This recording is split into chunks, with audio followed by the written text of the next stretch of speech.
I was a pastor or in ministry for 29 plus years, a little over 29 years. I remember having a lust problem when I was very young, about 5th grade actually, and that never went away completely. It was gone for a period of time, at different periods of time during my life, but it was never gone. It's not something I wanted revealed, obviously, because the shame of it all, and especially because of what that lust produced in my life.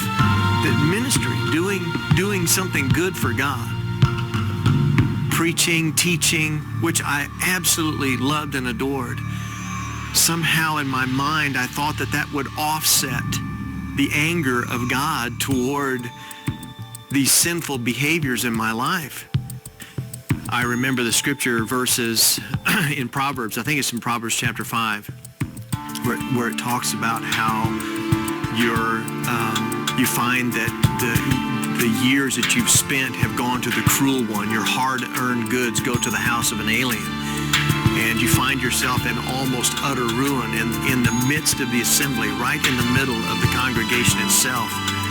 And that's where I found myself. I found myself almost at a point of complete and total destruction, about to lose everything. And how did I even get there? My wife was noticing things. She was noticing the way I would look at a woman.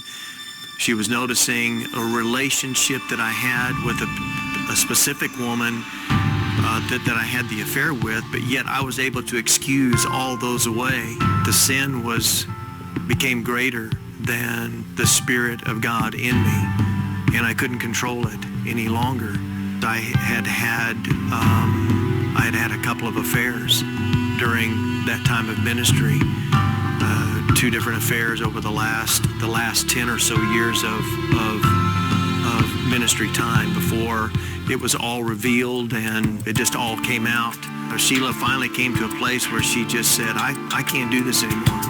I'm not saying I want to divorce you. I'm just saying I can't do this anymore. I'm not going to live like this anymore.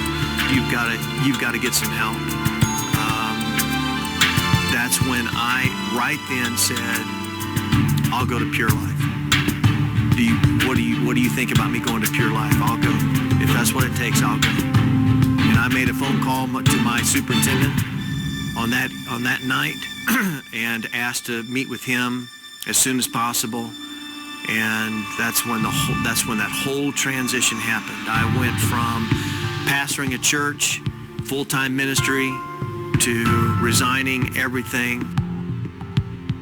I got dropped off in the middle of nowhere at this little ranch on this hillside, and I felt like I'd been abandoned, but at the same time, I knew it was the right place to be. It was a place I was supposed to be. I knew God had directed me there, and I was willing to endure whatever I had to endure to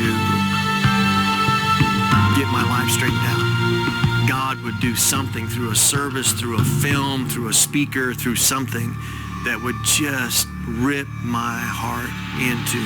He kept breaking me and breaking me and breaking me. Times on the prayer trail, time on the ridge, the chapel. Man, I love going in the chapel and just getting on my face before God and just crying my heart out to Him. That's when things just changed. Every week was more change and more release and more freedom and more liberty in the Spirit. Don't believe the lie. There's always a way out. God will make a way out. Right when you think the night can't get any darker, it will come and it'll be a joyous time. God will make a way.